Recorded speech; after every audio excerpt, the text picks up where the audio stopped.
ലോകമലയാളികൾ ഊറ്റം കൊള്ളുന്ന ഈ കൊച്ചു കേരളത്തെ പരിവർത്തനത്തിന് വിധേയമാക്കിയ സാക്ഷര കേരളത്തിന്റെ ശില്പി, കല്ലുമാല സമരത്തിലൂടെ ഭാരത സംസ്കാരത്തെ പോലും പട്ടുടുപ്പിച്ച സാംസ്കാരിക നായകൻ, മലയാളിക്ക് പൊതുയിടം പൊതുവഴി, പൊതുസഞ്ചാരത്തിനായി നൂറ്റാണ്ടുകളായി വരേണ്ടിയ സംസ്കൃതിയുടെ രഥചക്രമുരണ്ട രാജവീതികളിലൂടെ കൂറ്റൻ കാളക്കൊമ്പന്മാരെ പൂട്ടി കാളക്കുളമ്പടികൾക്കുമേൽ ഊട്ടുമണിയുടെ കിലുകിലാരം മുഴക്കി മാറ്റത്തിന്റെ വില്ലുവണ്ടി പായിച്ച വില്ലുവണ്ടിക്കാരൻ, ജാതിവിഷം പൂണ്ട മലയാള മണ്ണിനെ തൊഴിലാളി വർഗ സമരപോരാട്ടങ്ങളുടെ വിളഭൂമിയായി പരുവപ്പെടുത്തിയ വിശ്വവിപ്ലവകാരി, അതെ അതെ അതെ, സമഭാവനയുടെ പൊന്നുതമ്പുരാൻ, മഹാത്മാ അയ്യൻകാളി ഗുരുദേവ ജയന്തി ആശംസകൾ.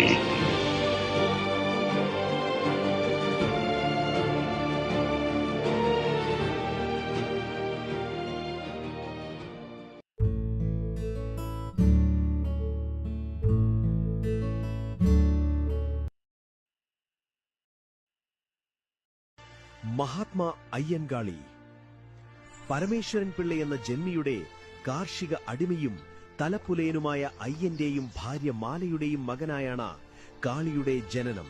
കീഴ്ജാതിക്കാരെ വഴി നടക്കാൻ അനുവദിക്കാത്ത പൊതുവഴികൾ കാളി തന്റെ മണികെട്ടിയ വില്ലുവണ്ടിയാൽ കീഴടക്കിയും സഞ്ചാര സ്വാതന്ത്ര്യത്തിനായി ആദ്യ സായുധ സമരവും പ്രാവർത്തികമാക്കി അയ്യൻകാളിയായി മാറുന്നു. സ്വജാതിയിൽപ്പെട്ട കുട്ടികൾക്കും വിദ്യാഭ്യാസം വേണമെന്ന ആവശ്യവുമായി സ്കൂൾ പണിയുന്നുണ്ടെങ്കിലും മേലാളന്മാർ അതിനെ തടയാൻ ശ്രമിക്കുകയും പലപ്പോഴും അഗ്നിക്കിരയാക്കുകയും ചെയ്യുന്നു. അതിൽ എതിർത്തുകൊണ്ടുള്ള ഒരു വർഷം നീണ്ടു നിൽക്കുന്ന പ്രതിഷേധം കേരളത്തിലെ ആദ്യ കർഷക സമരമായി മാറുന്നു. സാധുജന പരിപാലന സംഘത്തിന്റെ നേതാവെന്ന നിലയിൽ ശ്രീമൂലം പ്രജാസഭയിൽ അംഗമാകുന്ന അയ്യൻകാളി പിന്നീട് പൂജാരി അയ്യന്റെ മകൾ പഞ്ചമിയുമൊത്ത് ഊരൂട്ടമ്പലം സ്കൂളിൽ പോയെങ്കിലും പ്രവേശനം അനുവദിക്കുന്നില്ല. അന്ന് രാത്രി ആരോ സ്കൂളിലിട്ട തീ ഒരു വർഷം നീണ്ടു നിൽക്കുന്ന കലാപമാകുന്നു. തങ്ങളെ അടിച്ചമർത്താനും തിരിച്ചറിയാനുമുള്ള കല്ലുമാലകൾ ഉപേക്ഷിക്കാനുള്ള സ്ത്രീ സമരം ജന്മിമാർ പുലയക്കുടികൾ കത്തിച്ചാമ്പലാക്കിക്കൊണ്ട് പ്രതിരോധിക്കുന്നു.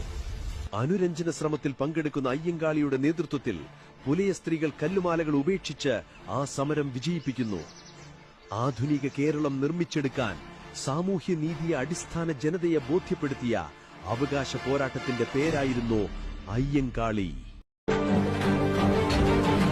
സമന്വന്മാർ മാത്രം നടന്നുപോയ ഒരു രാജവീതികളിൽ പുലയനും പറയനും ചണ്ടാളനും ശൂദ്രനും നടന്നു പോകരുതെന്ന് വിലക്കേർപ്പെടുത്തപ്പെട്ടപ്പോൾ പാവപ്പെട്ടവന്റെ കൈകൾ പിടിച്ച് ആയുധധാരികളായ സവർണ തമ്പുരാക്കന്മാരുടെ മുമ്പിലൂടെ ഇരുളുകാക്കുന്നത് കാത്തു നിൽക്കാതെ, സൂര്യനസ്തമിക്കുന്നതിന്റെ പിൻബലത്തിൽ നവോത്ഥാനത്തിന്റെ വ്യാജന നടപ്പിലാക്കാതെ പകൽ വെളിച്ചത്തിൽ വില്ലുവണ്ടിയുമായി കയറിയ അയ്യൻകാളിയെ ഞങ്ങൾ നവോത്ഥാന നായകൻ എന്ന് വിളിക്കും.